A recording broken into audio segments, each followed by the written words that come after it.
அஸ்ஸலாமு அலைக்கும் வரஹ்மத்துல்லாஹி வபரகாத்து. எல்லோரையும் ஒரு கவலைக்கு ஆழ்த்தக்கூடிய ஒரு ஜனாசாவுடைய செய்தி. எமது அக்குரணையில் முழு அக்குரணை மக்களுக்கும் ஒரு உதவியாக இருந்த ஒரு நபர் எங்களது ஃபஸ்லான் நானா தெரியும். அடிக்கொருக்கா சந்திக்கக்கூடியவர்.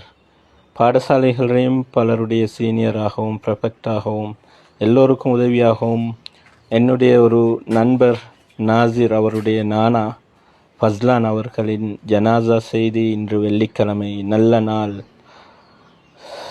சிறந்த மாதத்தில் இந்த தகவல் எமக்கு கிடைக்கப்பெற்றுள்ளது. ஹெல்பின் ஹேண்ட்ஸில் மூலம் பலருக்கு பல விதத்தில் உதவி செஞ்ச இந்த சகோதரருடைய இறுதி முடிவை அல்லாஹ் சுப்ஹானஹு வ தஆலா அழகாக்குவானாக. அனைவரும் இவருக்காக வேண்டி துவா கேட்டு மௌத்துக்கு பின்னால் உள்ள வாழ்க்கை அழகாக துவா செய்வோமாக. ஆமீன்.